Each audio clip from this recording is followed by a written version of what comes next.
Am I the a-hole for admitting to my best friend that my GF is higher priority now because of the title, girlfriend? I, 27 male, recently had a conversation with my best friend, 26 female, of 8 years on WhatsApp. She admitted that my new relationship with my girlfriend of 2 months has affected her. We used to text every day and meet once a week, but the frequency has decreased, making her feel neglected. She also told me that she feels that our friendship is becoming one-sided because it is now usually her taking the initiative to text me. But the fact is, I am going through a lot now, juggling between work, relationship, and study. She put me on the spot asking if the relationship has put her on a lower priority list. I admitted so because of the title girlfriend, and she was hurt. I still love, platonically, and care about my best friend, and I wish she didn't ask this question as my answer might burn bridges. I understand her attachment due to our amazing times together and the challenges we faced in college, and we were always there for each other. She sees me as a brother and I see her as a sister.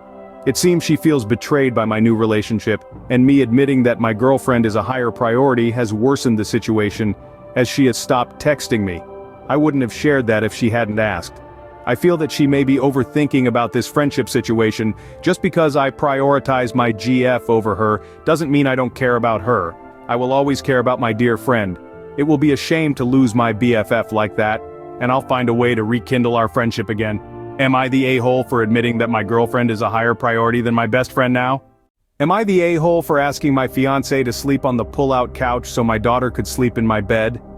So, I have a fiancé, and I also have a daughter, and the three of us traveled to visit my fiancé's parents to have them meet us.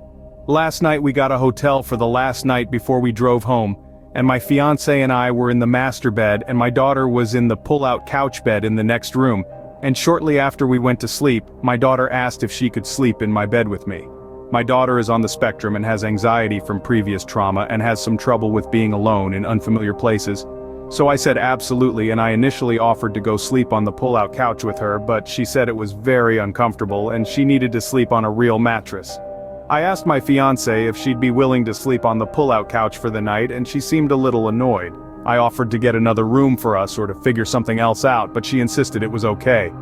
So my daughter and I shared the master bed and my fiancé slept on the pull-out couch. Today, we got home and she seemed kind of passive-aggressive with me, and when I asked what was wrong, she said she felt completely sidelined and like she was treated with no respect or decency last night. I told her I was sorry, but my daughter was in distress and I needed to do something. And she insisted she's not a little kid and could have done something else that didn't involve sleeping in my bed with me. Then I told her she was starting to get out of line, and she needs to understand I have an autistic daughter, so if we're going to be together, she needs to understand stuff like this will happen from time to time. She got very annoyed with me and then walked off. Am I the a-hole? Note briefly, my autistic daughter was nervous sleeping in our hotel room and hated the feeling of the pull-out couch, so she asked to sleep in my bed with me, which put my fiancé on the pull-out couch, and she feels undignified and disrespected for it. Also, something I should have mentioned in the post is that we did talk about it and she said she'd sleep on the couch. We talked about it this morning, and she said she didn't want to come between us so she'd sleep on the couch, but she bit off more than she could chew. However, in hindsight, yeah, it wasn't cool of me to not get 2 beds. Dear Pastor, I'm a 24-year-old man and I'm having a serious problem, a very big one. It is a thing where I think I am getting used sexually by females and I really don't like it. When I say used, I mean that all I gain from these females is sex. It doesn't matter how hard I try to stay away from these situations, it only seems to be getting worse. Every female I see for the first time, it always happens to become a sexual interaction, and I hate it because I am searching for a female to settle down with, one with whom I can have my first child. But I don't know if that will happen. I can't live this way, but most of these women keep telling me the same thing. They all say that I have a good personality, and they enjoy having sex with me. However, they don't know if that's what I'm looking for. I am stressed about this situation because my mom told me she wants a grandchild from me because I'm getting older. I'm not so financially stable, so if a child were to enter this world by me, my relatives would help me to take care of it. However, they don't know that I'm facing a hard time finding a girl and getting her pregnant. As I said before, this is because every time a female meets me, we always end up having sex, and that is all. Most times I wasn't ready to have sex with them at the level of the relationship, but it just happened. I think about this every night. What makes me feel so bad is I have good intentions for every female, so I don't know if it is the way I talk to them about a better life in the future and motivate them. It turns out to be love. And the worst part of this is I never get the chance to go on a date with a girl. It's just sex, sex, sex. I need help from you. You need to tell me what to do. So many situations happen where more than one girl told me that I'm attractive, but I don't see that. Even last year, one of my female cousins texted me and told me the same thing. She said that I was attractive and she started to send me explicit videos and pictures. She said she wants to have sex with me because she has liked me for a long time. However, I haven't had sex with her. I don't know, but it is like my life is just all about sex. I told other females who are my friends about this and all they do is just laugh and say, "You are young, so enjoy your young life." I don't know what to say. Honestly, it has reached a point that I don't take relationships seriously anymore because this keeps happening over and over. Please let me know what to do, please, PW. Dear PW, it is clear to me is either that you are infertile or that you always use a condom when you are having sex with these many women. If you were in a position to impregnate women, you would have many children. Perhaps you have been very careful. These are not women who you would want to establish long-lasting relationships with. You are probably buying sex from prostitutes. You have written to me trying to be smart, but you cannot fool me. You have not told me the whole truth. You have your sexual budget. You know how much money you want to spend on women, and that is what you are probably doing. You don't really want to settle down. You are looking for another girl, and I am not going to allow you to use my column to find that woman. I can refer you to see a psychologist. You said one of your female cousins suggested that both of you should go to bed. Perhaps she wants to get money out of you too.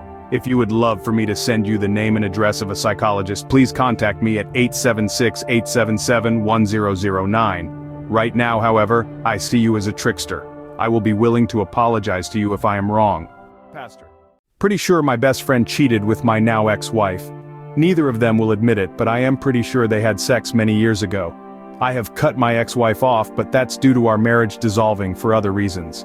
But I want to cut my best friend out of my life as well. But I can't prove it. He will never tell and neither will she. Just too many random points lead to it, and it has never settled in my mind in over a decade. I just know it's true, but I can't prove it. It would make it easy in some sense to just disappear on him. Part of me would feel bad because I can't prove it. But the other part of me just wants to be as free as possible from all of those memories. Well, at least not being triggered by them. People had a lot to say about this.